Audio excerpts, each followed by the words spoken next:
I feel as if the seeds for the gathering were sown by generations of artists before us. Many of us are creatives, artists, curators, writers, educators, and I think the seeds that they have sown in saying that, yes, we can bring our values of social justice into art is the reason why we need to gather.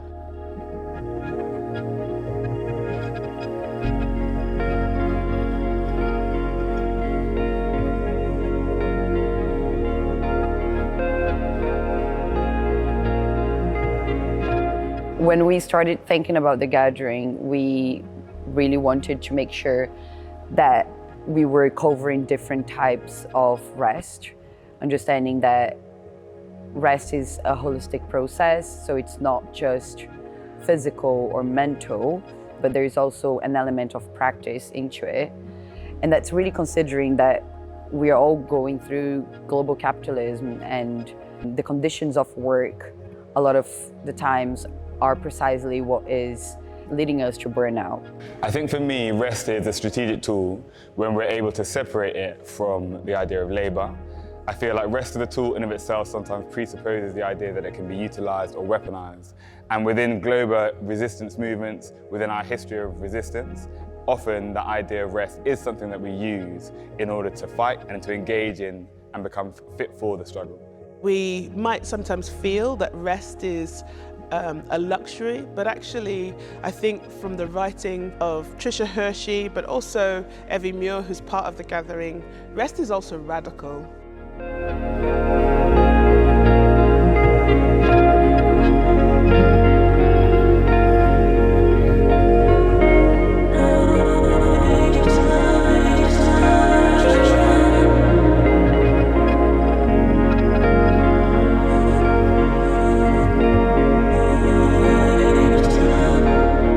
I wanted to share that element of the practice here, despite being in the biggest city in the country, and wanted to show that we can still connect with the land and connect with the nature around us, regardless of where we are.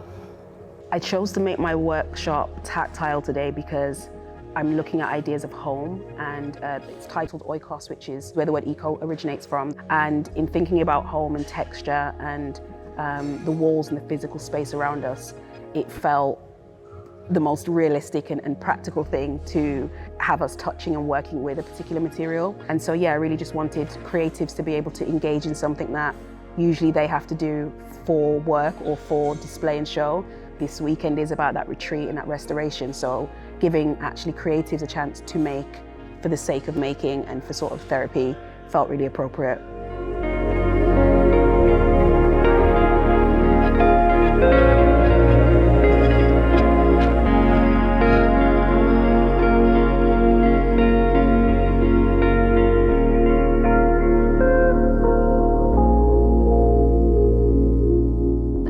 Practice is responding to the natural world, so I run a project called Fungi Futures, which is all about mushrooms and mycelium and what we can learn from their ways of being about ourselves.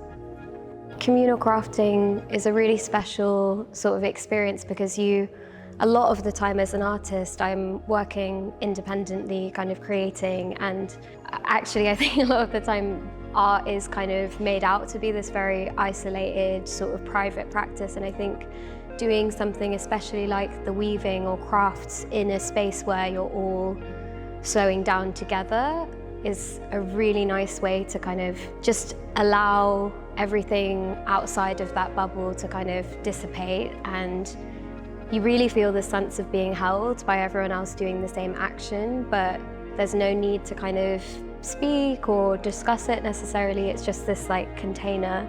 So that felt really precious today. I always really love to kind of craft spaces that feel like they're holding people almost in a cocoon.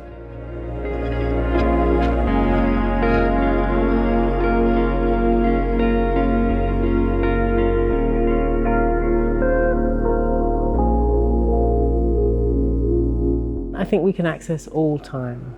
And often once we welcome something, we stop fighting it, then we get rest.